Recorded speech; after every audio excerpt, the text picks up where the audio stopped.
you place a very high premium on effectiveness, both in terms of the obligation for philanthropic individuals to do their research to make sure they're giving to a highly effective organization, and for those organizations to make sure that they're working in the ways that can maximize effectiveness. And one of the things that you bring up is cash transfers, direct cash transfers to individuals as sort of a benchmark, a baseline that organizations should be measuring their performance against. You know, if we're not better than just giving money directly, then we should just give money directly is the argument, right? Exactly. Do you think most organizations are meeting that benchmark? What's your general assessment of the sector in terms of... Well, the trouble is that most organizations have not really tested themselves against that benchmark. In the book, I quote a dialogue that was on National Public Radio between somebody from Give Directly and somebody from Heifer International. And the challenge from Give Directly was, well, let's try it. Let's do a randomized trial in which you give a cow to randomly half of the families, and you give whatever it costs you to deliver that cow to the other half. And then we come back in a year and we see who's done better. And Heifer International refused to undertake that trial. They actually claimed that it would be unethical. I think it would be highly ethical. In fact, I think it's unethical to continue doing something when you haven't attempted to assess it, to see whether that is the best thing that you could be doing with your donors' resources. So I'd like to see more organizations doing this and actually having this kind of trial. I think it would be really interesting, and it would challenge a lot of organizations to see whether what they're doing does pass that test. Do you think they're worried in many cases that it won't? Is that the resistance?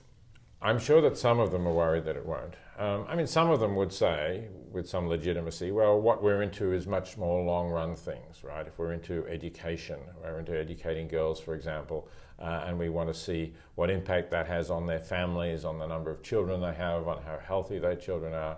Well, clearly, you know, that's a test that's going to take 10 years to run. So it's not that easy to do. Advocacy organizations will also say, we're an advocate for the poor against so their interests being just thrust aside by, let's say, big mining corporations that go into the region where they live. You can't run randomized trials on that kind of thing. So this is not going to work in every case, but where you have a specific intervention that you're repeating over and over again, like giving a cow to a family, yeah, that's something that you ought to be able to test without too much difficulty, and why not test it? You lend a lot of credence, your book gives a lot of weight to the sort of charity gatekeepers, these organizations that can tell us which charities are doing the best work and that we can use as sort of our guideposts in determining to whom we should contribute. Is there any risk in concentrating power in those organizations that are sort of deciding on behalf of citizens who's doing the best job? Like the Give Well, it's not really, it's not really concentrating power, because GiveWell has no power. It has the influence of the quality of its research and the persuasiveness of what it's doing. I suppose it would be good to have a number of different evaluators, and I'm sure the guys at GiveWell would accept that. They don't want to be the only one doing that kind of research. I'm sure they think, as in other areas, it's healthy to have competition.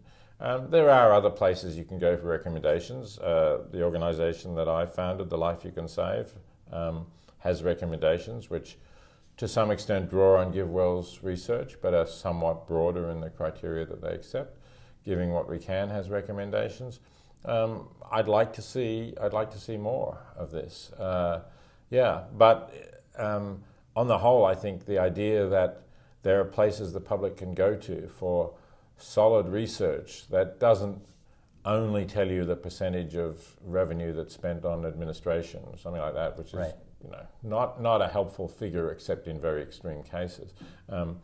I think it's really important that research exists, and that when I or other people talk to people about giving more, and they say, but how do I know that my money will really do any good? I can say, here's how you know.